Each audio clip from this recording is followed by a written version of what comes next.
দেখতে পারছেন আপু কিনে আসছে আর আমি কিছু কথা বলবো, সবাই মনোযোগ দিয়ে শুনবেন। ভিডিওটা সম্পূর্ণ না দেখলে কিন্তু কিছুই বুঝবেন না, মাঝখান থেকে দেখলেও বুঝবেন না, শেষের দিক দেখলেও বুঝবেন না, প্রথম দিক দেখলেও বুঝবেন না। আসসালামু আলাইকুম, সবাই কেমন আছেন? আমি ভালো আছি আলহামদুলিল্লাহ।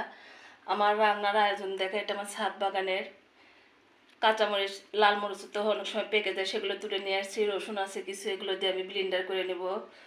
কুমড় বড়ি দেখায় আপনার এখানে শোল মাছ, এখানে শোল মাছ আলু দেয়, কুমড় বড়ি দেয়। আর এই যে ভাজা মশলা কিন্তু সব জায়গায় খায় না। আমি আসলে বলি, আমাদের বাসা বগুড়া ঠিক আছে, কিন্তু আমরা ছোটোবেলা থেকে বগুড়াতেই থাকি, কিন্তু আমার আব্বা আম্মা থাকতেছিল আর কি মাগুরা আর কি ঝিনাইদহ। আমাদের গ্রামের বাড়ি আর কি বলে আমার বরিশাল ব্যাপারী পাড়া। আমার যারা পরিচিত তারা তো অবশ্যই জানবেন, আমার যারা আত্মীয় স্বজন তারাও জানবেন। আমার আব্বা প্রায় 6 বছর ধরে বিছনায় পড়েছিল। অনেক অনেক এই কোমর বড়ি পছন্দ করে, অথচ আমি আমার আত্মীয় স্বজনকে মোবাইল করে অনেকবার বলছি যে টাকা দিচ্ছি, বিকাশ করে দিচ্ছি, কেউ কিন্তু দেয়নি। অথচ আমাদের গ্রামের থেকে যদি একটা ভিখারিও আসতেছিল, আমার আব্বা অনেক সম্মান করতেছিল, অনেক কষ্টে বললাম। আর আমাদের যে মাছের আড়ত ছিল, সবাই জানেন, আমার পরিচিত যারা তারা তো অবশ্যই জানেন, আমার শ্বশুরবাড়ির লোকজনও জানেন। আমাদের মাছের আড়ত প্রায় 6 বছর ধরে আর কি, 2 বছর ধরে ভাড়া ছিল না, ভাড়া দিয়ে দিয়েছিল, যাতে দেখাশোনার কেউ নেই, আমার আব্বা লোক দিয়ে করে নিচ্ছিল।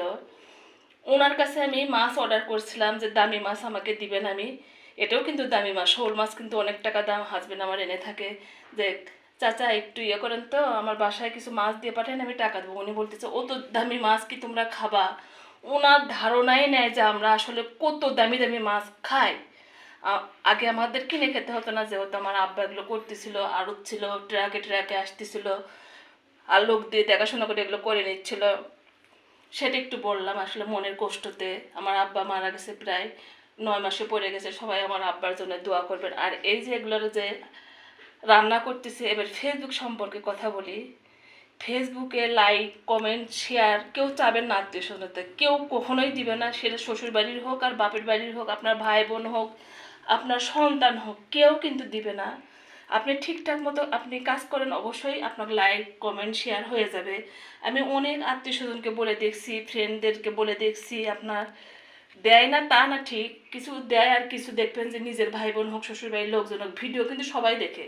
আমি কি করতেছি, আমি কি খালাম, কি ধরনের ভিডিও দিলাম, কোথায় গেলাম, কি পোস্ট দিলাম, সবাই দেখে। কিন্তু ওই দেখা পর্যন্তই ওই ধরনের লোকই থাকে আলাদা। যেহেতু আমি ফেসবুকে কাজ করি, আমার কিন্তু কোনো উপকারে আসে না, কিন্তু দেখে সবাই ভিউজ হতে হয়। আর যারা আমাকে বিরক্ত করে আর কি ভিডিও দেখেন না, তারা স্কিপ করবেন, দেখবেন না, আমার কোনো সমস্যা নাই। আর সেটাই সবার সাথে শেয়ার করলাম। ফেসবুকে কাজ করতে হলে কারোর থেকে লাইক কমেন্ট শেয়ার কিচ্ছু চাওয়া যাবে না, দেখবেন এমনি এমনি হয়ে যাবে। আমি আসলে আগে বোকা ছিলাম, আমার মতো যারা নতুন ছিলেন, নতুন এখন, তারা এই বোকামিটা একদম করবেন না। পেটের সন্তানের থেকেও কিন্তু লাইক কমেন্ট শেয়ার চাওয়া যাবে না, কেউ সব কাজ পছন্দ করে না। আমার বেলাও ওই কাজটাই হয়ে থাকে, দেখবেন এমনি এমনি হবে। আবার কিছু আত্মীয় স্বজন আছে, দেখবেন যে হাজব্যান্ডকে ধরে বলবে, হয়তো ভাই বোনকে ধরে বলে তোমার বোন এটা করতেছে, হয়তো ছেলে মেয়েকে ধরে বলে যে তোমার আম্মু এটা করতেছে।